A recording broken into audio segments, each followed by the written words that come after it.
မင်္ဂလာပါခင်ဗျဆရာငယ်ပါခင်ဗျဆရာရဲ့မိတ်ဆွေတွေဆရာကဒီတစ်ခါတော့2025ခုနှစ်17လပိုင်းအတွက်တောက်ကြတော်သမီးမိတ်ဆွေတွေအတွက်တလစာရှောင်းရံဆောင်ရံအတွက်ကံကြမ္မာဟောစရမ်းမှုဆရာကပြောပြပြီးမှဖြစ်ပါတယ်ဥစွာပထမ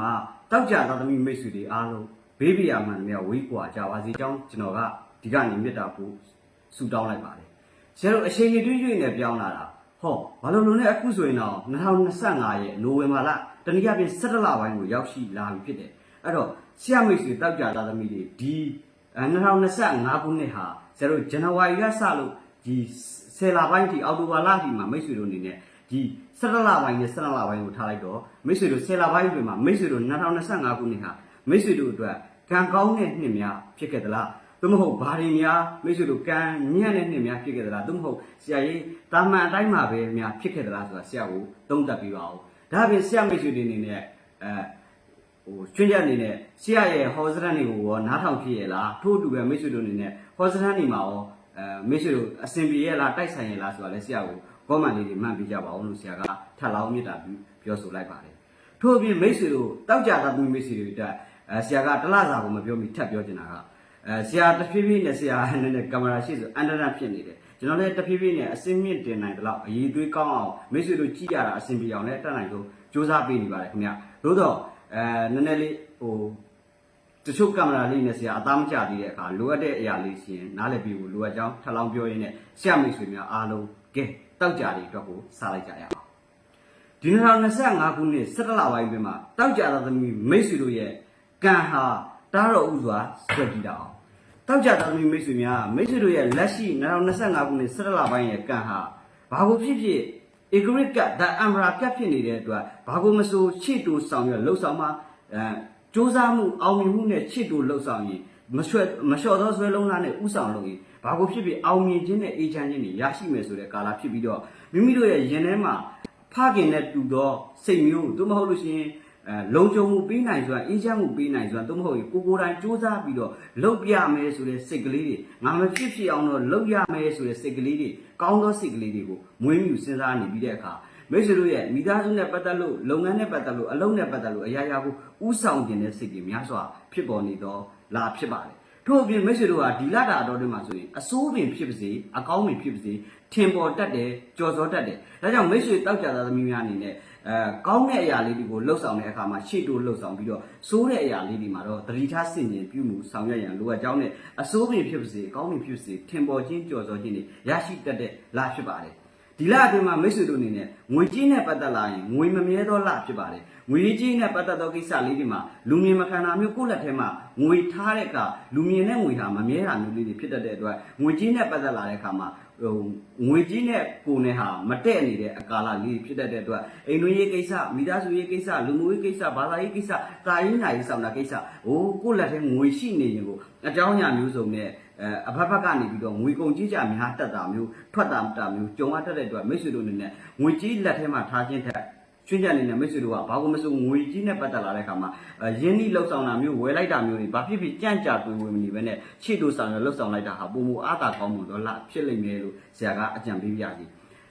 ရစရာရှိတဲ့ငွေကြီးကိစ္စတွေနဲ့ပတ်သက်လာတဲ့အခါမှာလည်းပြောဆိုဆောင်ရွက်ပါလက်ထဲမှာငွေထားတာတဲ့ရင်းနှီးလှုပ်ဆောင်တာဟာပုံမအားသာတိုးတက်နိုင်တော့လားဖြစ်ပါတယ်အလုတ်ရှာနေသောတောက်ကြသောသမီးတွေအလုတ်တစ်ရရှိတတ်တဲ့အလုံးအသေးရရှိတာမျိုးလုပ်ငန်းနဲ့ပတ်သက်လို့ကိုယ်ပိုင်လုပ်ငန်းစတင်လုပ်ဆောင်လို့ရမိတ်ဆွေများဒီလဟာအကောင်းမွန်ဆုံးနဲ့ကံရဲ့အထောက်အကူများစွာရရှိတတ်တဲ့လဖြစ်တဲ့အတွက်ဘာလို့မဆိုလုပ်ငန်းစတင်ခြင်းဥဆောင်ဆောင်ရွက်ခြင်းတွေအတွက်တော့အားသာပြီးတော့ကောင်းမွန်တိုးတက်နိုင်သောကာလဖြစ်ပါတယ်အမှုကိစ္စအမွေကိစ္စဖြစ်နေသူတွေရှေ့တို့ဆောင်ရွက်ပါကိုယ့်ဘက်ကအနိုင်ရရှိတတ်သောကံတရားကိုရရှိတတ်ပါတယ်ထို့ပြင်မိတ်ဆွေတို့အနေနဲ့ရုံးကိစ္စဟာလာအမှုကိစ္စစာချုပ်စာတမ်းကိစ္စစာရွက်စာတမ်းကိစ္စတွေနဲ့ပတ်သက်ရင်ရှေ့တို့ဆောင်ရွက်လှုပ်ဆောင်မှာထို့အပြင်မိမိတို့ရဲ့မိသားစုဝင်ဆွေမျိုးသားချင်းတွေထဲမှာအရှုံးအနှောင်ဖြစ်နေသူများအရှုံးအနှောင်လွတ်မြောက်လာခြင်းသို့မဟုတ်လို့ရှိရင်အဆက်အသွယ်ပြတ်နေတော့မိတ်ဆွေအပေါင်းအသင်းဆွေမျိုးသားချင်းတွေနဲ့အဆက်အသွယ်ပြန်လည်ရရှိတာမျိုးပျောက်တော်သူချလီရရှိလာမယ်လားဖြစ်တယ်။ကျမ်းမာရေးနဲ့ပတ်သက်လာရင်တော့ဦးကောင်းနဲ့ပတ်သက်ပြီးတော့နာကျင်ကြိုက်ခဲတာမျိုးလေးတွေအတွေးလွန်၍ညအိတ်မပြောတာမျိုးလေးတွေနည်းနည်းလေးစိတ်ညစ်စရာမိသားစုအကူကိစ္စလေးတွေကြောင့်တာကျမ်းမာရေးနဲ့ပတ်သက်လာရင်အိတ်မပြောတာမျိုးဆွမ်းနာလို့ပေါ့အတွေးနည်းနည်းများနေတော့ကာလခေါင်းမူခေါင်းကိုက်တွေးတက်ကလွင်စူးစူးဝါးဝါတော့ဘာမှမရှိနိုင်ပါဘူးခင်ဗျာဒီလကတော့တွင်မှာအကျိုးပေးသောလုပ်ငန်းများကိုဆရာဆက်လက်ဖော်ပြပေးပါစီ ဒီနေ့တော့25ခုနှစ်17လပိုင်းမှာတောက်ကြသားသမီးမိတ်ဆွေများလုပ်ငန်းနဲ့ပတ်သက်လို့အလုံးနဲ့ပတ်သက်လာလို့ရှိရင်ယာရုလုပ်ငန်းကိုင်ငန်းအသစ်ပြောင်းလဲလှုပ်ဆောင်တာမျိုးတွေပိုကောင်းပါတယ်ယာရုတိုးဖို့ထက်တပည့်လက်သားအပြိုင်ဆိုင်အတိုက်ခိုက်လေးတွေကြုံရတတ်တယ်လို့ယာရုတိုးတဲ့အခါမှာလည်းနေရာထိုင်ရင်းနဲ့ပတ်သက်လို့စိတ်တိုင်းမကြတာမျိုးလေးတွေအပြောင်းရွှေ့ကိစ္စလေးတွေကြောင့်ဝေကုန်ကြီးကြများရတာမျိုးလေးတွေကြုံရတတ်တဲ့အတွက်တော့ဒီလအတွင်းမှာဖြစ်နိုင်ယာရုတိုးဖို့ယာရုတက်ဖို့ပြောဆိုဖို့အတွက်ဆိုရင်မိတ်ဆွေတို့အနေနဲ့အောက်ဤသိခံထားဖို့လိုအပ်ပါတယ်ထို့ပြင် OHM နဲ့ပတ်သက်တာတွေရှေ့တိုးဆောင်ရလှုပ်ဆောင်မှာဒါအပြင်မိတ်ဆွေတို့အနေနဲ့ကိုတိုင်းဦးစီးဦးဆောင်လှုပ်ခြင်းတွေရှေ့တိုးကောင်းမှပါတယ်အမှုပညာနဲ့ပတ်သက်သောလုပ်ငန်းတွေအဆိုအကအရေးအတိပကြီးပမှုဝေရင်ဗီဒစံကြံတရုပ်ဆောင်ဒါမျိုးတွေနဲ့ပတ်သက်လာရင်ရှေ့တိုးဆောင်ရလှုပ်ဆောင်ကောင်းမြင်မဲ့ passport လုပ်ငန်းဗီဇာလုပ်ငန်းတွေနဲ့ပတ်သက်တာမျိုးရပ်ဝေးခရီးသွားလေးတွေနဲ့ပတ်သက်ရင်တော့တတိထားစီနေရမယ်ကာလဖြစ်ပြီးတော့ငွေကြေးလိမ်ခံရခြင်းတွေမျှော်မှန်းထားသလိုဖြစ်မလာတာမျိုးလေးတွေအလွယ်လွယ်လျှော်လျှော်လေးတွေဖြစ်တတ်တဲ့အတွက်တော့တောက်ကြသားသမီးမိတ်ဆွေများခရီးသွားခြင်းကိစ္စ passport ဗီဇာဆိုင်ရာကိစ္စနိုင်ငံခြားရပ်ဝေးခရီးသွားနဲ့ပတ်သက်ရင်တော့သတိပြုစီနေရအတွက်တော့လိုအပ်သောလဖြစ်ကြောင်းထပ်လောင်းပြောကြားလိုက်ပါရစေအလောင်းကစားနဲ့ပတ်သက်ရင်အတော်ကိုသတိထားရမယ့်လဖြစ်ပြီးတော့ကျွေတလဲကြက်တကုံဆိုတာမျိုးကံညက်ဆန်းတာမျိုးလေးတွေကိုဖြစ်နိုင်ရင်သတိထားပါငွေပုံငွေနဲ့ဆင့်ပြီးလုပ်တဲ့အလုပ်တွေအစုရှယ်ယာငွေကြေးနဲ့ပတ်သက်တော့လုပ်ငန်းတွေစုကြေးတို့ငွေတို့ရှိတာတို့ငှားတာတို့နဲ့ပတ်သက်တာမျိုးငွေကြေးနဲ့ပတ်သက်ရင်ထိတွေ့နေတာမျိုးငွေလွှဲလုပ်ငန်းငွေထုတ်လုပ်ငန်းတွေနဲ့ပတ်သက်ပြီးတော့အလွယ်လွယ်မှာအထစ်ထစ်ချော်ချော်လေးတွေကိုမဖြစ်ပေါ်လာစေဖို့အတွက်မိတ်ဆွေတို့တတိထားဆင်ခြင်ရအတွက်တော့လိုအပ်သောလာဖြစ်ပါတယ်ဒါအပြင်မိတ်ဆွေတို့အနေနဲ့စားသောက်ကုန်လုပ်ငန်းတွေအကျိုးပေးပါတယ်ကိုပိုင်ဆိုင်လုပ်ငန်းတွေစံစီစေးစပစ္စည်းစားသောက်ကုန်နဲ့ပတ်သက်တာတွေအဆောက်အဦဆိုင်ရာလုပ်ငန်းတွေရှေ့တိုးဆောင်ရလှုပ်ဆောင်ရင်အားသာခြင်းကောင်းမွန်ခြင်းနဲ့တိုးတက်ခြင်းနဲ့ကံတရားရဲ့အထောက်အကူကိုရရှိတတ်သောလဖြစ်ကြောင်းထပ်လောင်းပြောကြားလိုက်ပါရစေထို့အပြင်မိတ်ဆွေတို့အနေနဲ့အလားကုန်ဆိုင်ရာလုပ်ငန်းတွေထို့အပြင်ပကြီးပမှုတို့ရေတို့ကုံချောက်တို့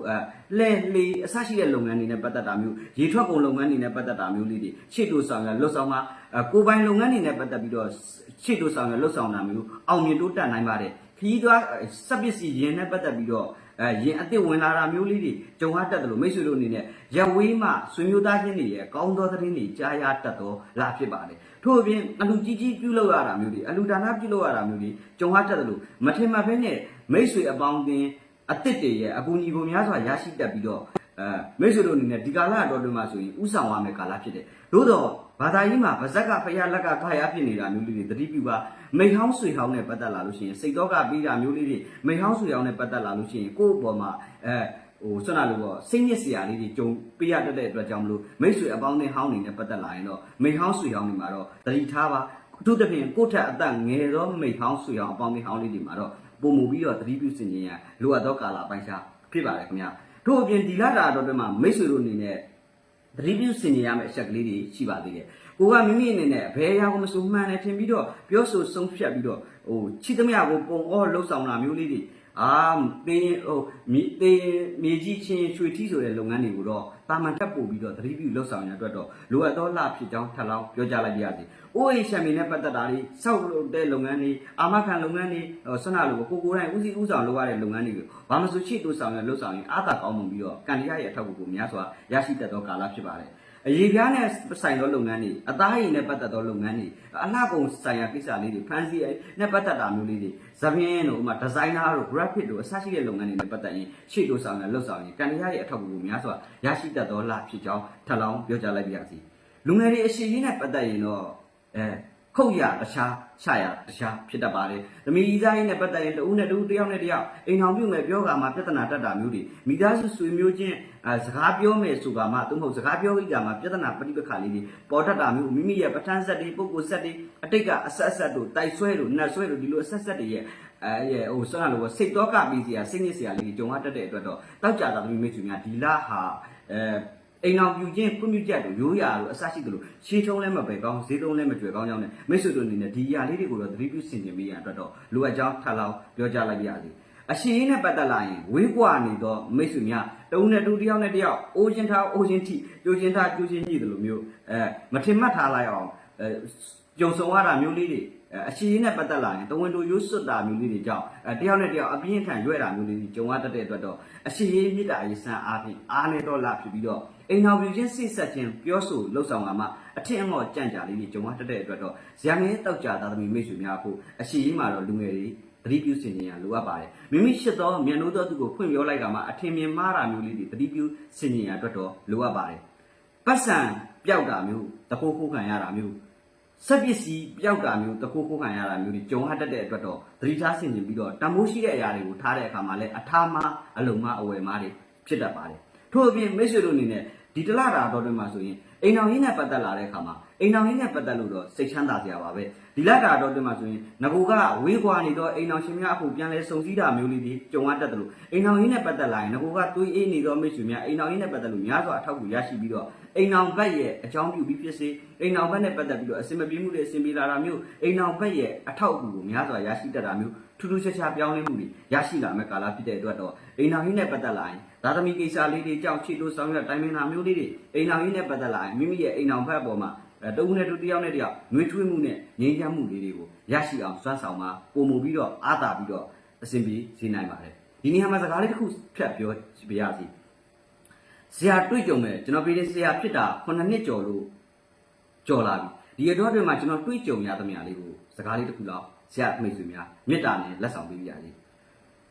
ကျွန်တော်စကားပုံတစ်ခုကြားဖို့ပါတယ်မိသားစုထဲမှာသားသမီးတွေလိမ်ပါရှင်ယောက်ျားကမိန်းမကိုရှစ်ပြပါတဲ့မိန်းမကယောက်ျားကိုယိုသေးပြရင်သားသမီးတွေဟာဆုံးမစရာမလိုပဲလိမ်ပါပါတယ်တဲ့ဒါကတော့ကြားဖြတ်ပြောလိုက်တာပေါ့သို့တော့မိတ်ဆွေများခင်ဗျတချို့မိသားစုတွေဆိုလို့ရှိရင်ဗီဒီစီယာဆိုတာကန်ဆာရာတက်လာမဲ့သူနဲ့ညံ့လာမဲ့သူကိုကြိလိုက်တာနဲ့အများစုသိပါတယ်ဘာလို့သိလဲဆရာကြီးဆိုရင်ကန်ဆာရာတက်တော့မဲ့မိသားစုဟာတယောက်နဲ့တယောက်တူနဲ့တူရှစ်ခင်ကျင်နာရှိရတယ်လို့လင်ကလည်းလင်ကိုမယားကလည်းမယားကိုအဖေကလည်းဖေကိုမအေးကလည်းမအေးကိုသားသမီးကလည်းသားသမီးကိုတူနဲ့တူတယောက်နဲ့တယောက်အကိုမောင်နှမညီကိုမောင်နှမတွေတူတုံစင်းမဲ့ဖြစ်ဖြစ်တွေးစီးပြီးတော့ညီညွတ်နေမိသားစုကမကြပါဘူးအဲ့ဒီမိသားစုကကျင်းသိစီးပွားတက်တော့ပါလိမ့်မယ်ဘာပဲလုပ်လို့နော်သူကသူဘာပဲလုပ်နေအရင်ကငွေကောင်းပါလေပြောမိတ်ဆွေများမိသားစုအတွင်းမှာတူနဲ့တူတယောက်နဲ့တယောက်နားလည်မှုလွဲတာများမျိုးတယောက်ကဟွန်းတယောက်ကဟဲဆိုတာမျိုးကိုယ့်ရဲ့အိမ်တွင်းကိစ္စတွေကိုအခြားသူတူတယောက်ကိုပြောနေရပြီဆိုရင်ကျင်းသိပါတယ်အဲ့ဒီမိသားစုမကြခင်စီးပွားပြတ်ပါတော့မယ်ဒါကြောင့်မိတ်ဆွေတို့အနေနဲ့စီးပွားရေးမိသားစုရေးအဆင်မပြေရင်မိသားစုရေးအဆင်ပြေအောင်နားလည်မှုမလွဲအောင်ကြိုးစားရင်စီးပွားရေးအဆင်ပြေပါမယ်စီးပွားရေးဘလောက်ပဲကောင်းမိသားစုရေးတွေမှာနားလည်မှုလွဲနေရင်တော့ကျင်းသိပါတယ်ခင်ဗျာမိတ်ဆွေတို့မကြခင်မှာအခက်အခဲအကျက်တွေကြုံလာတတ်တာကိုကျွန်တော်လေ့လာဖို့တည်းများဘ ഹു တုဒလေး share လုပ်ရင်းနဲ့ဆက်ပြောလိုက်ရအောင်တောက်ကြတော့မိတ်ဆွေများအိမ်အောင်ရင်းနဲ့ပတ်သက်ရင်တော့စိတ်ချမ်းသာစရာသတင်းလေးတွေကြားရတတ်ပါတယ်အဆက်အသွယ်ပြတ်နေသူလေးပြန်လဲဆက်သွယ်ရရှိတာမျိုးဝေးကွာနေတော့အိမ်အောင်ပါများပြန်လဲတွေ့ဆုံရတာမျိုးတွေကြုံရတတ်တော့လာဖြစ်ကြောင်းထပ်လောင်းပြောကြားလိုက်ပါရစေဒါအပြင်မိတ်ဆွေတို့အနေနဲ့လုပ်ငန်းနဲ့ပတ်သက်ပြီးခီးသွားတာမျိုးတွေတော့အကျိုးပေးအားသာကောင်းမှုပါတယ် passport လုပ်ငန်းဗီဇာလုပ်ငန်းနိုင်ငံခြားခီးသွားရဝေးနဲ့ပတ်သက်ရင်တော့နည်းနည်းလေးကြန့်ကြာဟန်တားနိုင်တော့လာဖြစ်တဲ့အတွက်ကြောင့်မလို့ငွေကြီးနဲ့ပတ်သက်လို့လူယုံမလွယ်ပါနဲ့သတိထားဆင်ခြင်ပေးရန်လိုအပ်ပါတယ်ပတ်စံပြောက်တာမျိုးတခိုးခိုးခံရတာမျိုးကပိုက်နိုင်ခံရတာမျိုးတွေကြုံရတတ်တယ်လို့တမိုးရှိတဲ့အရာလေးတွေထားတဲ့အခါမှာအထားမှားတာလူတွေကြုံရတတ်တော့ကာလအပိုင်းခြားဖြစ်ပါတယ်ဒီလတာတော့တွေ့မှဆိုရင်တော့မိတ်ဆွေတို့အနေနဲ့ဘာကူမဆိုအရေးကြီးသောကိစ္စတွေကိုပြုမှုဆောင်ရွက်တဲ့အခါမှာတောက်ကြချင်းတွဲဖက်လုပ်တာမျိုးတွေသို့မဟုတ်တနင်္ဂနွေသားသမီးတွေနဲ့တွဲဖက်လုပ်တာမျိုးတွေဟာမိတ်ဆွေတို့ရဲ့ကံကိုတိုးတက်ကောင်းမှုပြီးတော့ကံကောင်းစေပါလိမ့်မယ်ဒါအပြင်မိတ်ဆွေတို့ဒီလတာတော့တွေ့မှဆိုရင်ဒီလတာတော့တွေ့မှမိတ်ဆွေတို့နဲ့အိမ်တွင်းရေးကိစ္စမိသားစုရေးကိစ္စလေးတွေကိုပဝန်းကျင်ကိုဖွင့်ပြောတာမျိုးမိဟောင်းဆွေအောင်တွေကိုတိုင်ပင်တာမျိုးလေးတွေဟာစိတ်ညစ်စရာတွေကိုပြဿနာတွေကိုပြန်လဲယူဆောင်လာတာမျိုးတွေဖြစ်တဲ့အတွက်အိမ်တွင်းရေးကိစ္စမိသားစုရေးကိစ္စတွေမှာတူတိတ်နဲ့ဖြည့်ရှင်းဖို့လိုအပ်ကြောင်းထပ်လောင်းပြောကြားလိုက်ပါရစေမိသားစုအတွင်းမှာတူပေါ့မိသားစုကအခြားသူတူတယောက်ကိုအကြောင်းပြုပြီးစေတနာတွေကြောင့်ဝေဒနာဖြစ်တာမျိုးတွေကိုမိသားစုမှာအကွဲကြောင်းလေးတွေဖြစ်တတ်တဲ့အတွက်ကြောင့်မလို့မိမိတို့ရဲ့မိသားစုတဲ့အခြားသူကိုကူညီဆောင်ရွက်တာမျိုးလေးတွေမှာတော့သတိပြုစင်ကြင်ရအတွက်တော့လိုအပ်ပြီးတော့အာနာရင်ခါပါတတ်တော့လာဖြစ်ပါတယ်ဗဇက်ကဖရာလက်ကကာယဖြစ်နေတတ်တော့လာဖြစ်တယ်ဒါကြောင့်တောက်ကြတော်သူမိတ်ဆွေများအဋိဋ္ဌံပြုလို့တပါဆိုရင်တော့ဖြင့်တမ္မာတံပုတ်တော်ဆိုတော့ဂုံတော်ပတိကိုတနေ့ကို6ပတ်နှုံးနဲ့12ရက်တည်းအဋိဋ္ဌံပြုလိုက်ပါကတောက်ကြတော်သမီးမိတ်ဆွေများအစဉ်ပြေလာမှာအတိအကျပဲဖြစ်တယ်ဆရာကြီးပတိတော်မစိတ်ချင်ဘူးပဋ္ဌာန်းရွတ်တာမျိုးပရိယတ်တာမျိုးဘာတွေရွတ်တဲ့တယ်လဲဆရာကြီးဆိုရင်တော့မိတ်ဆွေတို့များမဟာသမယတုတ်ကို73ရက်14ရက်တည်းအဋိဋ္ဌံပြုပြီးတော့အိမ်ကမိမိအိမ်ကမြတ်စွာဘုရားမှာပူဇော်ခြင်းအပြင်ကံစားတာညံ့နေရင်တော့ကံကောင်းမှုတွေရရှိလာမှာအတိအကျပဲဖြစ်တယ်ဒါဟာပြင်တောက်ကြတော်သမီးမိတ်ဆွေတွေဒီလတာတော်တွေမှာဆိုအဝါရောင်အသားရောင်ထို့တူအစိမ်းရောင်တွေဟာမိတ်ဆွေတို့ရဲ့ကံကိုတိုးတက်ကောင်းမှုစီပြီးတော့တောက်ကြချင်းတွဲလို့တာမျိုးတနည်းမီသားသမီးတွေဟာကံရဲ့အထောက်အကူကိုရရှိတတ်တော့လာဖြစ်ပါတယ်ဒီလတာတော်တွေမှာဆိုအကျိုးပေးသောစီတော့ကဏ္ဍအခရာတွေနေနဲ့ ရှောက်ကနန်းရှစ်ကနန်းတုံညာကနန်းတွေကမိတ်ဆွေတို့အကျိုးပေးခံကောင်းပြီးအားသာစေပါတယ်အကျိုးပေးသောအရက်ဟာအရှိမြောက်တောင်ရက်ဖြစ်ပါတယ်စန်တီယာအရက်ကတော့တောင်ဆူဆူအရက်ဖြစ်ပါတယ်ဒါအပြင်မိတ်ဆွေတို့အနေနဲ့မိမိတို့ရဲ့ဟုတ်လားအရာရာကိုတတိထားစီနေရမှာကတော့မိတ်ဆွေတို့အနေနဲ့ငွေကြီးနဲ့ပတ်သက်သောအရာရှိတာငှားတာလေးတွေမှာတတိပြုဆင်ခြင်ပေးရန်လိုအပ်ကြောင်းနဲ့မိတ်ဆွေတို့အနေနဲ့အိမ်တွင်းရေးကိစ္စအရှိရေးကိစ္စတွေမှာငွေကုန်ကြီးကြများရတာမျိုးတွေဖြစ်ရတတ်တဲ့အတွက်ကြောင့်ငွေကြီးနဲ့ပတ်သက်ရင်ဇာငယ်ကိုအပ်ရင်လည်းအပ်ထားလို့ရပါတယ်။ကောင်းပြီဆိုတော့မိတ်ဆွေတို့အဆက်ဆက်အရာအဆင်ပြေအောင်မြင်စေရန်အတွက်အရေးကြီးသောကိစ္စတွေကိုပြုမှုတဲ့အခါဂျာဇာပရိသတ်သမီးတွေနဲ့တွဲဖက်လုပ်တာမျိုးတွေကံရဲ့အားနည်းမှုကိုရရှိတတ်သောလဖြစ်တဲ့အတွက်တော့သတိပြုဆင်ခြင်တာမျိုးဂျာဇာပရိနေတွေမှာအရေးကြီးသောဆောင်တာလုပ်ငန်းတွေကိုသတိထားဆင်ခြင်လှုပ်ဆောင်ရန်လိုအပ်သောလဖြစ်ပါတယ်။ဒါအပြင်တောက်ကြသားသမီးမိတ်ဆွေတို့အနေနဲ့ဒီတလတာတော့အတွင်းမှာမိမိတို့ရဲ့စနလိုကကန်ဆာတာတက်စီရန်အရေးကြီးသောကိစ္စလုပ်ငန်းဆောင်တာတွေကိုလှုပ်ဆောင်တဲ့အခါမှာအဆက်ဆက်ရအောင်မြင်စင်ပြည်စီရန်အတွက်မိတ်ဆွေတို့ရဲ့အရေးကြီးသောကိစ္စတွေကိုပြုမှုဆောင်ရွက်တဲ့အခါမျိုးတွေကြားလို့ရှိရင်မိမိတို့အနေနဲ့အရှိတ်အရက်ကိုမျက်နှာမူပြီးတော့အရဟံသိတိဘဂဝါအောင်ဆိုပြီးတော့20နဲ့9ခေါက်တိရွတ်ဆိုပြီးတော့မိမိတို့ရဲ့လူရကိစ္စကိုပြောဆိုဆောင်ရွက်ရင်အောင်မြင်တိုးတက်ကံကောင်းစီမှာအသေးကြပဲဖြစ်တယ်။ဒါအပြင်တောက်ကြတော်မိတ်ဆွေတွေဒီတလတာလုံးမှာအဆက်ဆက်ရကံကောင်းစီပြီးအောင်မြင်မှုတွေအဆင်ပြေမှုတွေရရှိစေရန်မိတ်ဆွေတို့ရဲ့ရောင်းကုန်တွေဝယ်ကုန်တွေအယောင်းတော့အယောင်းဖတ်စီလို့တွက်ဆိုရင်မိမိတို့ရဲ့ကုန်ပစ္စည်းတွေကိုဆရာတို့ဖုံအားကြိုးလေးတစ်ချောင်းနဲ့သို့မဟုတ်ရင်မီးကြိုးလေးတစ်ချောင်းလက်စစ်မီးကြိုးလေးတစ်ချောင်းနဲ့ဖြစ်စေဝါယာကျိုးလေးတစ်ချောင်းနဲ့ဖြစ်စေမိတ်ဆွေတို့ရဲ့ကုန်ပစ္စည်းတွေကိုထိတွေ့ရိုက်ပုတ်ပြီးတော့ရောင်းတာမျိုးဟာမိတ်ဆွေတို့ရဲ့ကုန်ပစ္စည်းတွေအယောင်းထွက်သွားစီမှာအသေးကြပဲဖြစ်တယ်အဆက်ဆက်ရအဆင်ပြေအောင်မြင်တိုးတက်စီရန်အတွက်ပြုလုပ်ရမယ်ရေတရားမပြောမိမှာဆရာငင်နာမပေတင်မေးချင်ရင်0939294416 790290416မှာဖြစ်စေ WhatsApp Telegram Viber မှာဆက်သွယ်မေးမြန်းနိုင်ကြောင်းထပ်လောင်းပြောကြားရင်းနဲ့တောက်ကြသာသမီမိတ်ဆွေများဒီတလတာတော်တွေမှာအဆက်ဆက်ရအဆင်ပြေစီပြီးငွေကြီးကအားကောင်းစေရန်အတွက်ပြုလုပ်ရမယ်ရေတရားအနေနဲ့ဆိုရင်တော့ဖြင့်ဆရာတို့မိတ်ဆွေတို့ရဲ့ရောင်းကုန်ဈေးဆိုင်အမြင့်တနေရာတင်းလျောက်ပဲနေရာအမြင့်တနေရာမှာစပွဲတစ်ခုပေါ်မှာဖြစ်စေတထောင်တန်လေးတစ်ရွက်ကိုမှောက်ပြီးတင်လိုက်ပါတထောင်တန်လေးတစ်ရွက်ကိုမှောက်ပြီးတင်လိုက်ပါမှောက်ပြီးတင်ပြီးတော့အပေါ်မှာ9တက်တာဘူးလေးအစ်စ်တဘူးတင်ပါ9တက်တာဘူးလေးအစ်စ်တဘူးတင်ပါတင်ပြီးတဲ့အခါမိတ်ဆွေတို့အနေနဲ့တထောင်တန်လေးတစ်ရွက်ကိုမှောက်လိုက်အပေါ်မှာ9တက်တာဘူးလေးတဘူးအစ်စ်တင်ပြီးတော့အပေါ်မှာဖျောင်းနိုင်အစိမ်းရောင်လေးတိုင်းတင်ထွင်းခြင်းအားဖြင့်မိတ်ဆွေတို့ငွေကြေးကံကောင်းပြီးအောင်မြင်မှာအသေးကြပဲဖြစ်တယ်